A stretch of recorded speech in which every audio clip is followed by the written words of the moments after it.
আউযু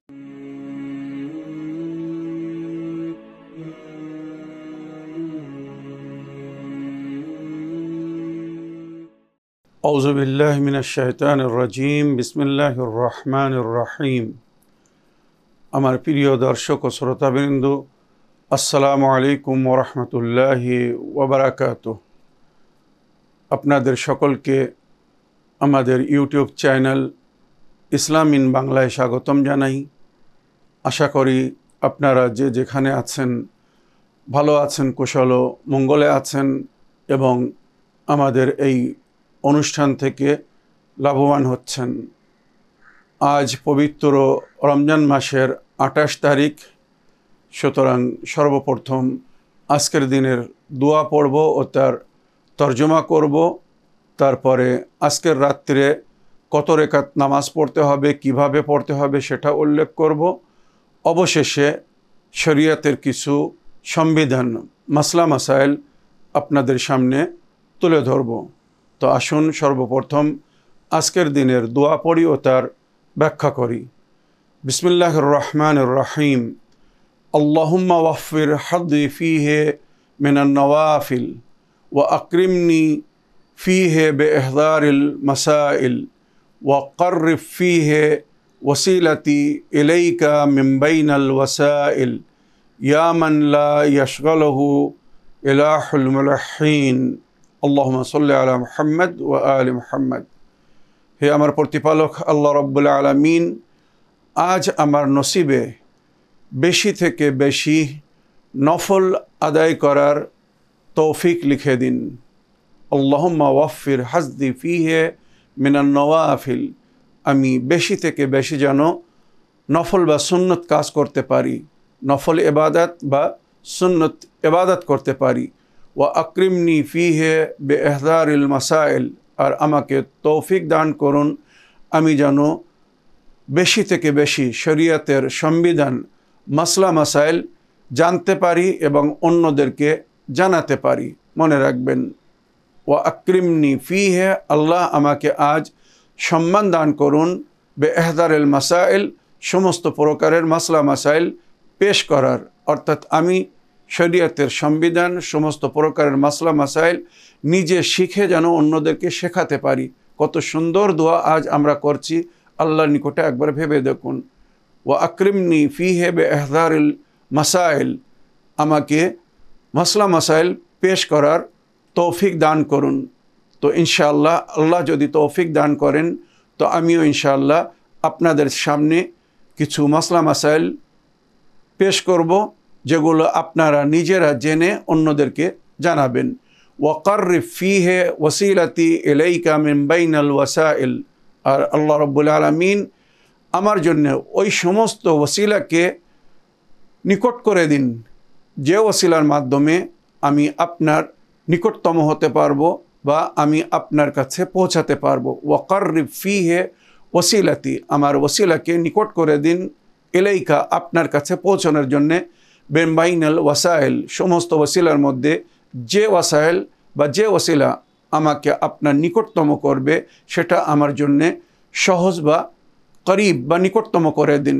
মনে রাখবেন, আমরা যে নামাজ পড়ি, রোজা রাখি, হজ করি, জাকাত দিই, খুমস দিই, অন্যের বিরুদ্ধে জিহাদ করি, আমর বিল মারুফ নেহি আনিল মুনকার করি, অর্থাৎ মানুষকে সৎ পথের দিকে আমন্ত্রণ জানাই, অসৎ পথ থেকে আমরা মানা করি, তাওয়াল্লা তাবাররা মানে আল্লাহ ও রসুল আহলে বায়তের থেকে ভালোবাসা রাখি এবং আল্লাহ ও রসুল আহলে বায়তের শত্রুকে নিজের শত্রু মনে করি। এই সমস্ত জিনিস কিন্তু আল্লাহর নিকটতম হওয়ার ওসিলা। এই সব জিনিসের মাধ্যমে বা এই সমস্ত উপাসনা ইবাদতের মাধ্যমে আমরা আল্লাহর নিকটতম হই। তো আল্লাহর কাছে আজ আমরা দোয়া করছি যে যে সমস্ত ওসিলার মাধ্যমে আপনার নিকটতম হতে পারবো, তার মধ্যে যে ওসিলা অতি শীঘ্র আপনার নিকটতম করবে বা আপনার প্রিয় ও পছন্দিত করবে আমাকে, আমার জন্য সেই ওসিলাকে করিব করে দিন, নজদিক করে দিন। আর মনে রাখবেন, এই যে নামাজ, রোজা, হজ, যাকাত ইত্যাদিকে আমরা ওসিলা মনে করি আল্লাহর নিকটতম হওয়ার জন্যে, এই ওসিলার জন্য একটি ওসিলার প্রয়োজন আছে। এই নামাজ, রোজা, হজ, যাকাত, খুমুস, জিহাদ, আমর বিল মারুফ নাহি আনিল মুনকার, তাওয়াল্লা তাবাররা, এগুলোও কবুল হবে না যদি আহলে বায়তের বেলায়াত না হয়। নবী করিম সাল্লাল্লাহু আলাইহি ওয়াসাল্লামের হাদিস, আহলে বায়তের হাদিস বহুবার আমরা শুনিয়েছি আপনাদেরকে, যেখানে নবী করিম সাল্লাল্লাহু আলাইহি ওয়াসাল্লাম বা নবীর আহলে বায়ত বলেছেন, লা তুকবাল আমালুল উম্মাহ ইল্লা বিওলায়াতিনা আহলিল বাইত, এই উম্মতের কোনো আমাল কবুল হবে না। নবী বলছেন আমার উম্মতের কোনো আমাল কবুল হবে না, বা আহলে বাইত বলছেন নবীর উম্মতের কোনো আমাল কবুল হবে না ইল্লা বিওলায়াতিনা আহলিল বাইত, আমাদের আহলে বায়তের বেলায়েত ছাড়া। মানে আহলে বায়তের ভালোবাসার সঙ্গে যদি নামাজ পড়া হয় তো সেই নামাজ কবুল হবে, আহলে বায়তের ভালোবাসার সঙ্গে যদি রোজা রাখা হয় সেই রোজা কবুল হবে, আহলে বায়তের ভালোবাসার সঙ্গে যদি হজ করা হয় তো সেই হজ কবুল হবে, আহলে বায়তের ভালোবাসার সঙ্গে যদি জাকাত খুমুস দেওয়া হয় তাহলে সেটাই আল্লাহর দরবারে কবুল হবে, আহলে বায়তের মহব্বতের সঙ্গে যদি অন্যায়ের বিরুদ্ধে লড়াই করা হয়, জিহাদ করা হয় তো সেই জিহাদ আল্লাহর নিকটে প্রিয় হবে। আহলে বায়তের মহব্বত ও ভালোবাসার সঙ্গে আহলে বায়তের তালিমাত অনুযায়ী যদি আমরা আমর বিল মারুফ নাহি আনিল মুনকার করি তাহলে সেটা আল্লাহর নিকটতম হওয়ার জন্য একটা ওসিলা হবে।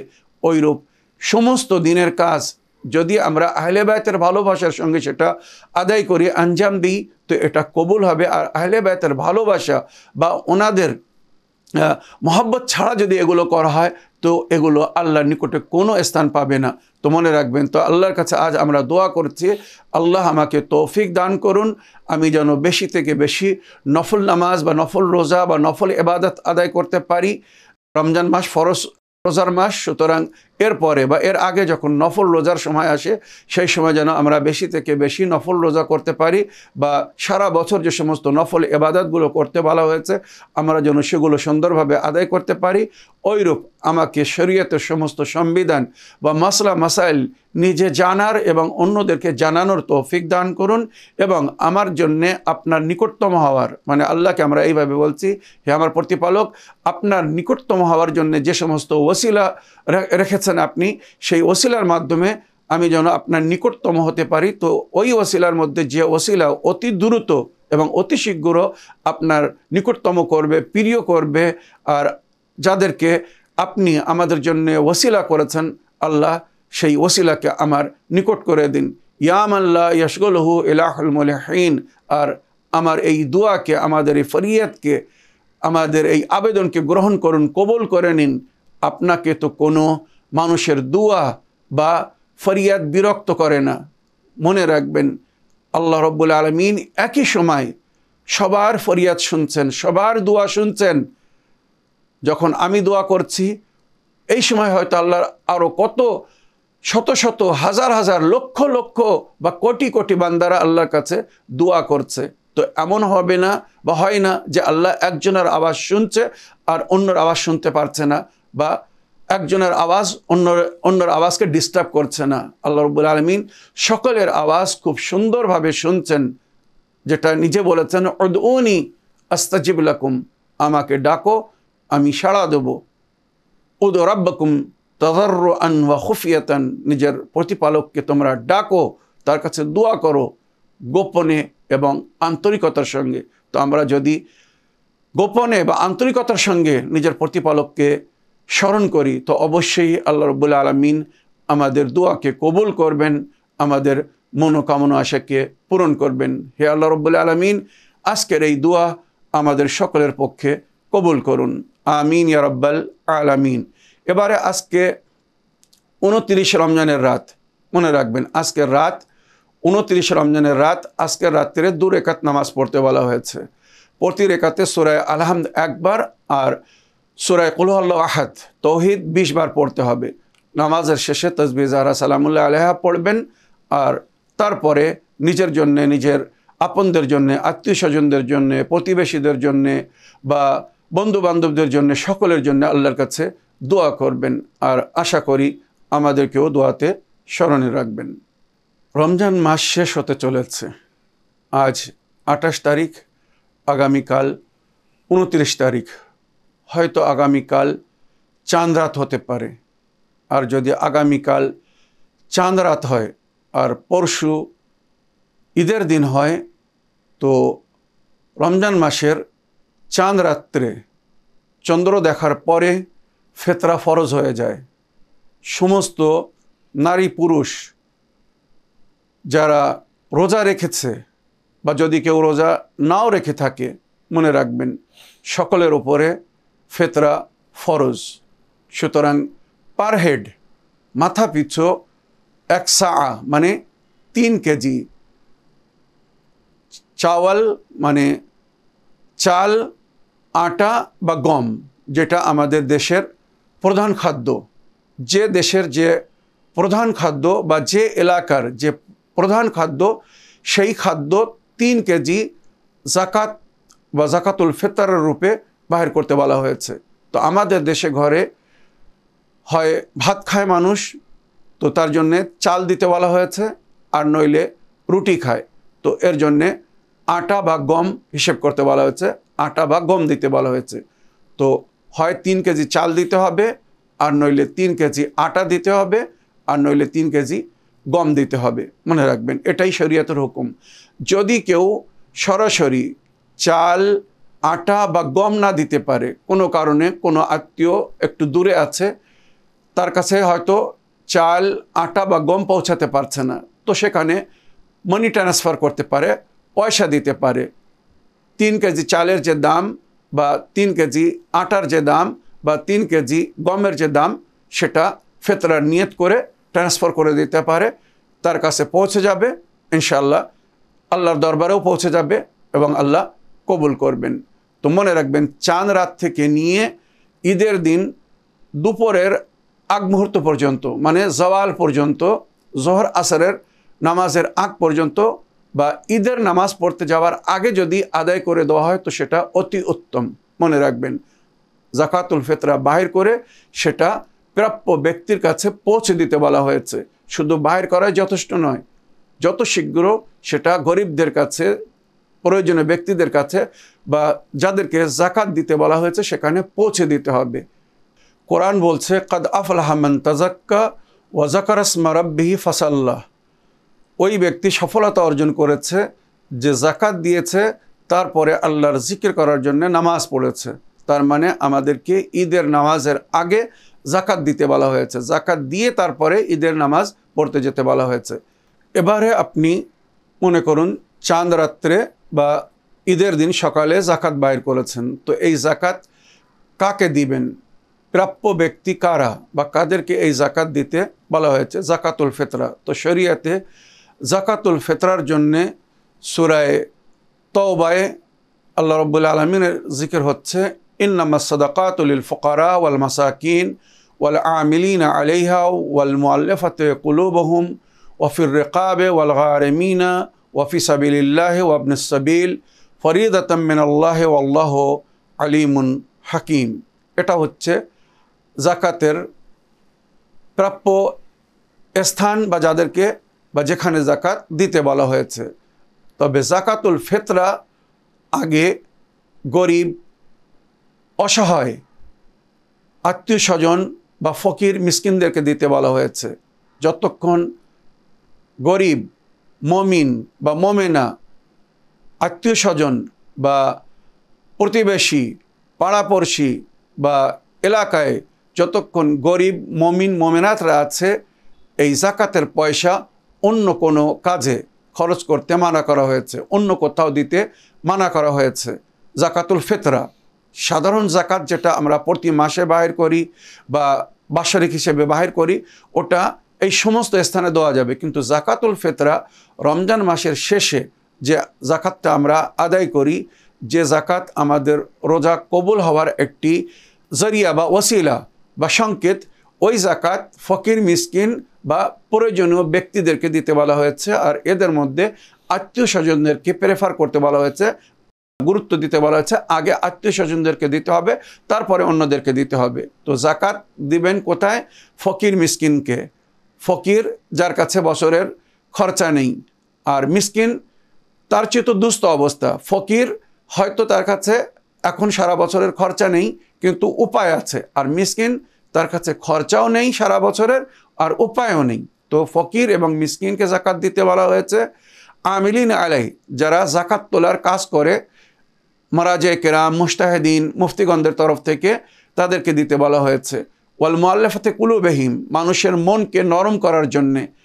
কেউ দিনের পথ থেকে দূরে আছে, আহলে বায়তের পথ থেকে দূরে আছে, ইসলাম থেকে দূরে আছে, ইসলামের দিকে আমন্ত্রণ জানানোর জন্যে, দিনের দিকে আমন্ত্রণ জানানোর জন্যে, শরীয়তের সঠিক পথকে ফলো করার জন্যে বা আহলে বায়তের পথকে ধারণ করার জন্যে যদি কাউকে যাকাত দিয়ে মদত করা হয়, তো সে আকর্ষিত হয়ে মনে করুন আপনার কথা শুনবে আর সঠিক পথকে ধারণ করবে। তো এমন ব্যক্তিকে যাকাতুল ফিতরা বা যাকাত দেওয়া যাবে।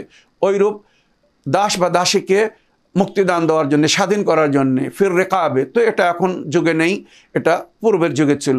ওয়াল গারিমিনা, কারোর ঋণ শোধ করার জন্য, মমিন বা মমিনা ঋণী হয়ে আছে, ঋণ শোধ করতে পারছে না, তো আপনি যাকাত বা যাকাতুল ফিতরা দিয়ে তার মদত করতে পারেন ঋণ শোধ করার জন্য। ওয়া ফি সাবিলিল্লাহ, আল্লাহর পথে সমস্ত নেক কাজে আপনি যাকাত দিতে পারেন। মনে করুন কোথাও স্কুল তৈরি হচ্ছে, মাদ্রাসা তৈরি হচ্ছে, মসজিদ তৈরি হচ্ছে, হসপিটাল তৈরি হচ্ছে, যত নেক কাজ, পানির নল লাগানো হচ্ছে, সমস্ত কাজে যাকাতুল ফিতরা বা যাকাত দেওয়া যাবে। আর ওয়াবনুস সাবিল, যারা রাস্তায় গরিব হয়ে গিয়েছে, নিজের দেশে হয়তো সে ধনী সুস্থ অবস্থায়, কিন্তু হঠাৎ রাস্তায় এসে তার পয়সা ফুরিয়ে গেছে, পয়সা তো হারিয়ে গেছে, পড়ে গেছে, কি কেউ কেড়ে নিয়েছে, কোনো কারণে সে দুস্থ হয়ে গেছে, রাস্তায় মুসাফিরাতের আলমে সে গরিব হয়ে গেছে। তো যদি আপনি আর্থিক সহযোগিতা বা সহায়তা নিজের মাল দিয়ে, ডোনেশন দিয়ে না করতে পারেন, আপনি রুকুমে শরিয়া মানে যাকাত বা ফিতরা দিয়ে তার মদত করতে পারেন। এই সমস্ত প্রাপ্য যে স্থানগুলো বললাম, এগুলো আল্লাহর তরফ থেকে আমাদেরকে নির্দেশ দেওয়া হয়েছে। ফরিদাতুম মিনাল্লাহ, আল্লাহর তরফ থেকে তোমাদের উপরে ফরজ করা হয়েছে, তোমরা যাকাত বাহির করে এই সমস্ত প্রাপ্যদেরকে দিয়ে দাও, এই সমস্ত স্থানে পৌঁছে দাও। ওয়াল্লাহু আলিমুন হাকিম, তোমরা যা কিছু করছো আল্লাহ সব জানে এবং আল্লাহ রাব্বুল আলামিন হিকমতে পরিপূর্ণ। তো আশা করি আমরা যাকাত বা যাকাতুল ফিতরা কিভাবে দিতে হবে, কোথায় দিতে হবে আমরা জানতে পারলাম। আল্লাহ আমাদেরকে তৌফিক দান করুন, আমরা যেন পবিত্র রমজান মাসে রোজা রেখে বা নামাজ পড়ে আল্লাহর উপাসনা ও ইবাদত করে, সিয়াম ও কিয়ামের মাধ্যমে এবং দান খয়রাতের মাধ্যমে যে নেকি করেছি, রমজানের শেষে যাকাত দিয়ে বা যাকাতুল ফিতরা আদায় করে আমাদের এই নেকিকে যেন আল্লাহর নিকটে বা আল্লাহর দরবারে পৌঁছায় কবুলিয়তের শরফ বা দরজা হাসিল করতে পারি। আল্লাহ আমাদের সকলের দোয়াকে কবুল করুন, আমাদের সিয়াম ও কিয়ামকে কবুল করুন, আমাদের যাকাত, নেকি ও খায়রাতকে, দান খয়রাতকে কবুল করুন। আল্লাহ রাব্বুল আলামিন আমাদের সকলকে নেক হায়াত ও নেক হেদায়েত দান করুন, আমরা যেন সঠিক ইসলামিক সংবিধানকে ফলো করে, জেনে শুনে মেনে তার উপরে আমাল করতে পারি। এই বলে আমার আজকের বক্তব্য এখানে শেষ করলাম। ওয়া আখিরু দাওয়ানা আলহামদুলিল্লাহি রাব্বিল আলামিন। ওয়াসসালামু আলাইকুম ওয়া রাহমাতুল্লাহি ওয়া বারাকাতুহু।